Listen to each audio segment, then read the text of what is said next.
Olá, meus amores! Hoje vamos falar sobre mais uma canção da ópera Porgy and Bess, composta por George Gershwin, responsável pela nossa melodia, em parceria com seu irmão Ira Gershwin, responsável pela letra. Como vocês já sabem, além dos irmãos Gershwin, participa também da composição das músicas desta ópera o autor, o escritor DuBose Hayward. DuBose Hayward escreveu em 1927 o romance Porgy, que serviu de base para a história da ópera Porgy and Bess, musicada por George Gershwin. Hoje vamos falar de outra das canções mais famosas desta obra de arte que, apesar de prezar pelo canto lírico, tinha, como eu já disse para vocês na semana passada, um toque muito aguçado de jazz. Tanto é que nossa música de hoje fez mais sucesso na voz de uma das maiores lendas do jazz, como vocês verão a seguir. Senhoras e senhores, estamos diante de uma canção cuja temática é simplesmente uma belíssima declaração de amor da protagonista feminina Bess para a protagonista masculina Porgy. Trata-se de uma canção intitulada I Loves You, Porgy, ou em português, Eu amo você, Porgy. Não entendi! Vocês devem estar se perguntando por que o título da canção é Eu amo você, em vez de Eu amo você, como todo mundo fala, muito corretamente, aliás. É que assim, é complicado, sabe, gente? Mas vamos lá. Vamos começar falando, primeiramente, um pouquinho de gramática da língua inglesa. No inglês existe um tempo verbal chamado present simple, ou presente simples na tradução para o português. E este tempo verbal pode ser, guardadas as devidas proporções, comparado, considerado equivalente ao nosso tempo verbal do presente do indicativo. Para quem também não conhece a gramática da língua portuguesa, presente do indicativo é o tempo verbal que, acima de designar ações que ocorrem no tempo presente, o presente do indicativo designa principalmente a ocorrência de fatos inquestionáveis, verdades históricas e verdades universais. Então vamos pensar na frase eu te amo, esta frase tão conhecida, tão clichê. Se o autor desta frase, no momento em que a profere, estiver sentindo verdadeiramente a emoção do amor, esta frase se torna automaticamente uma verdade universal. Não há o que duvidar. O autor desta frase, de fato, sente amor quando ele a diz ou quando ele a escreve. Portanto, é uma verdade. É indubitável. Ok?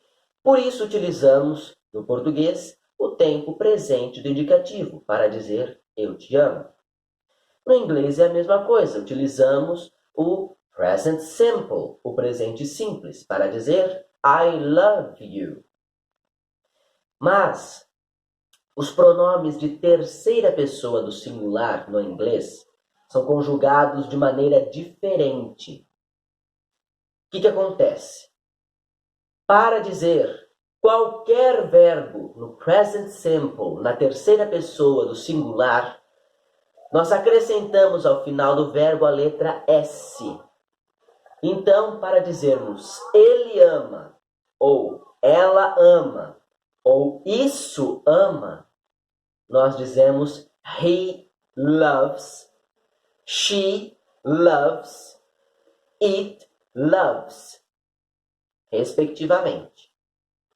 Percebam então que legal esta diferença. No português, a letra S é utilizada no final dos verbos conjugados na segunda pessoa do singular. Ou seja, os verbos que se referem ao pronome tu. Tu amas, certo? Com S no final. Porém, no inglês, o S é característico da terceira pessoa do singular e não da segunda. He loves.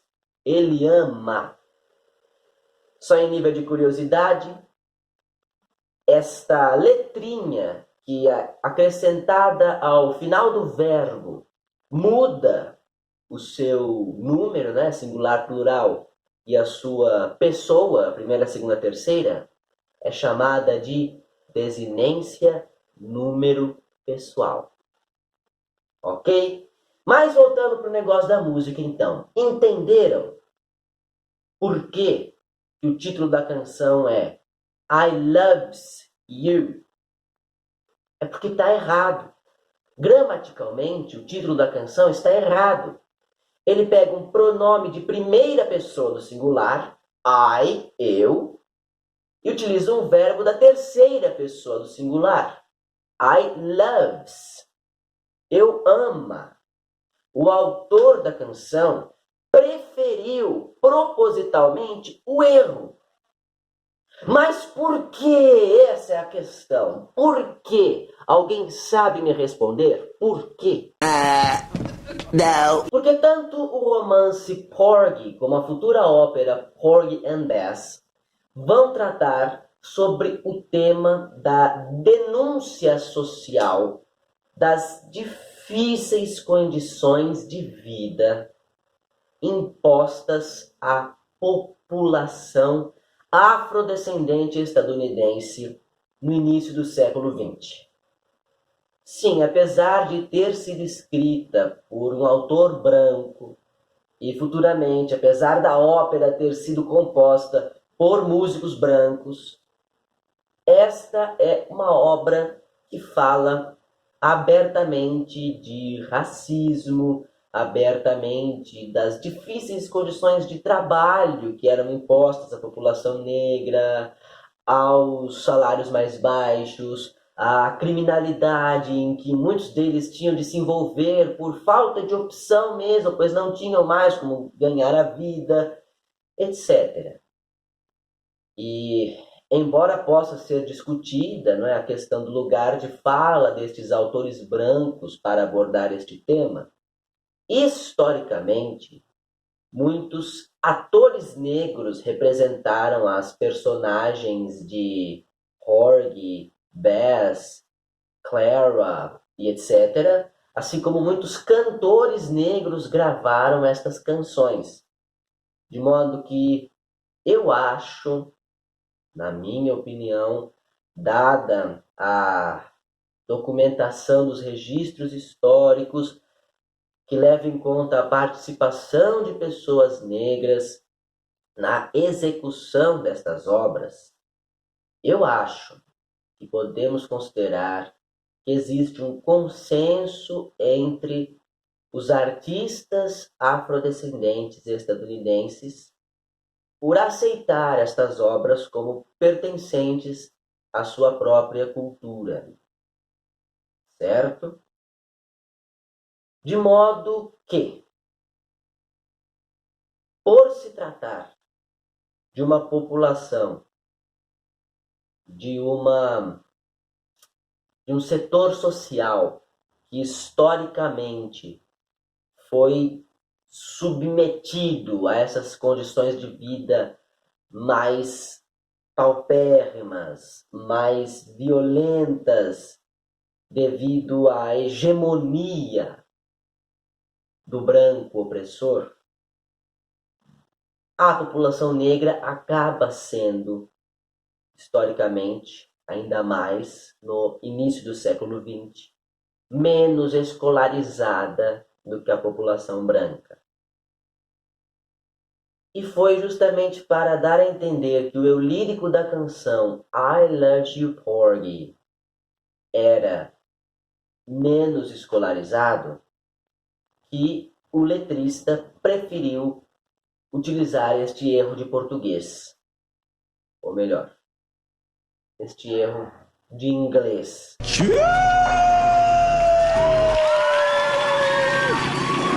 Desculpa, gente, foi confusão da minha cabeça mesmo na hora de falar. Então, o letrista Ira Gershwin, em parceria com DuBose Hayward, para dar a entender, para depreender que as personagens da ópera Porgy and Bess tinham pouca escolaridade, decorreram nesse erro de inglês e não de português, ok?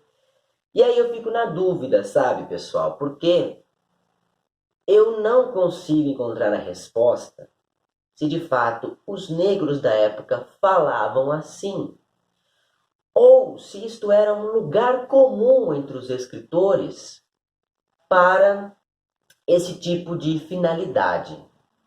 Entende? Porque existem outros textos da época que se utilizam deste mesmo procedimento. Um deles, por exemplo, é a peça de teatro O Imperador Jones, da autoria de Eugene O'Neill. Esta peça chegou inclusive a ser montada nos anos 40 aqui no Brasil pelo Teatro Experimental do Negro de Dias Nascimento, tornando-se um marco, né? um momento muito importante do nosso teatro negro nacional. Mas isso é outra história. No texto original de Eugene O'Neill, a protagonista, ou seja, a personagem Jones, também fala assim, colocando um pronome de primeira pessoa seguida de um verbo de terceira pessoa.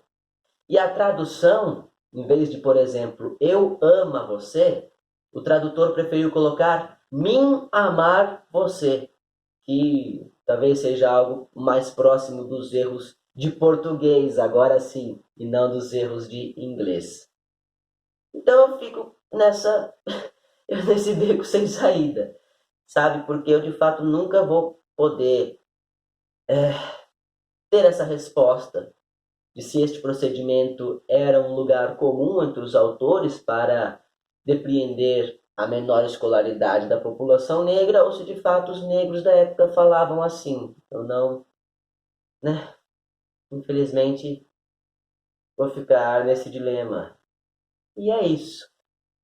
Mas vamos mudar de assunto, né? Porque a gente está falando muito aí de gramática, de história, até de sociologia, mas vamos falar de música?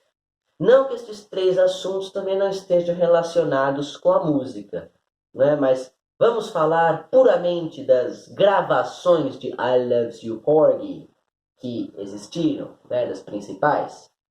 Então, vamos lá. Em 1935, quando a ópera Porgy and Bess estreou no teatro, os atores que interpretavam as personagens Porgy e Bess eram, respectivamente, Todd Duncan e Anne Wiggins Brown. Foram eles também os primeiros a gravar a canção I Love You Porgy em estúdio. Sim, mas esta gravação demorou muito tempo para acontecer. Ela é de 1942, tendo sido lançada somente em 1943 e não fez nenhum sucesso. A primeira gravação notória de I Love You Porgy é do ano de 1949 e se encontra na voz de Billie Holiday.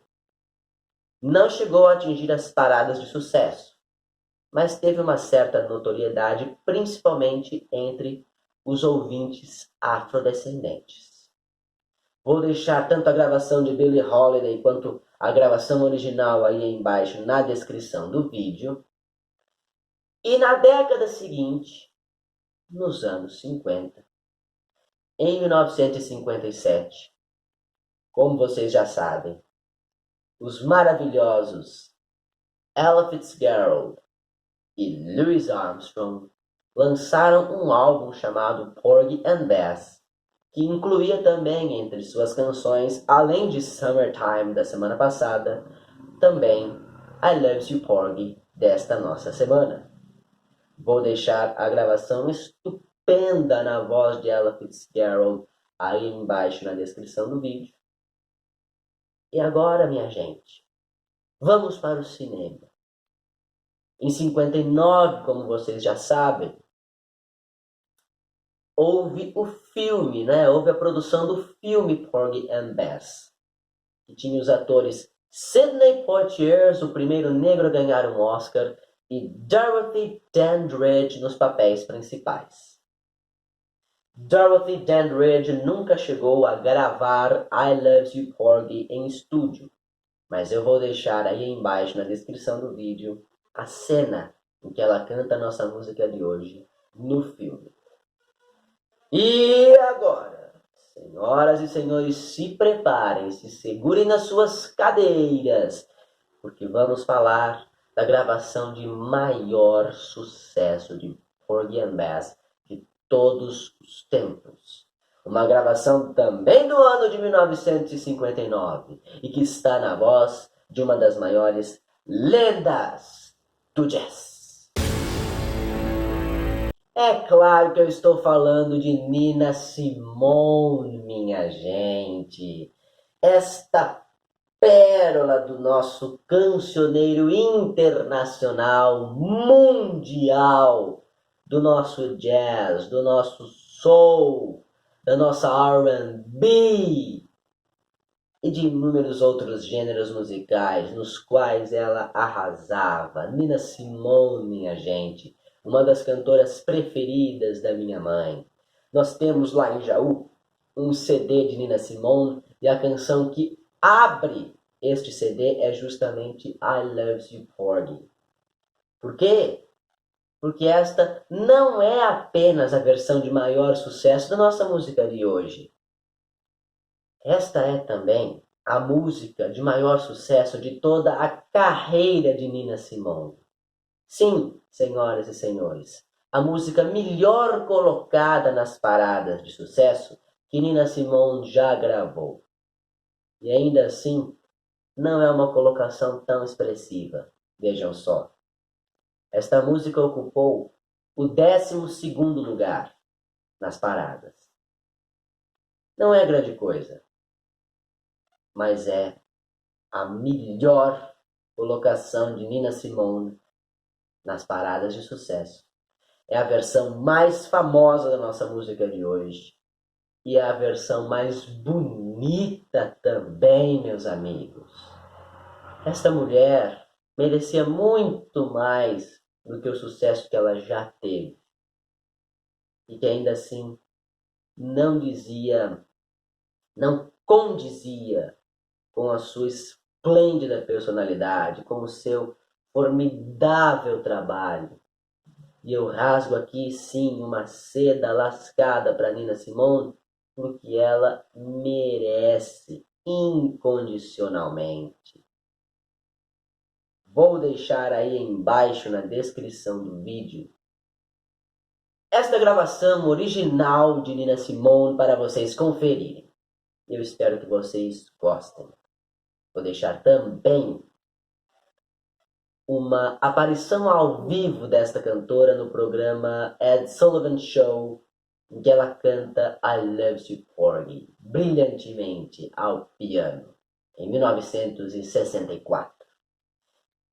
E, por fim, vou deixar também uma cena de uma montagem ao vivo de Porgy and Bess no palco de um teatro, numa montagem da ópera Porgy and Bess, em que é cantada a nossa música de hoje, I Loves You Porgy, para vocês conferirem.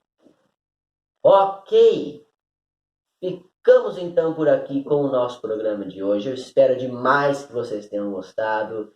E semana que vem voltamos com outro jazz standard lindíssimo para vocês. Não percam, por favor. Se vocês gostaram, curtam aí, comentem que eu vou adorar responder os comentários de vocês. E semana que vem a gente se encontra de novo. Um abraço no coração de todos. Beijos na alma e lembranças do Emílio. Até lá.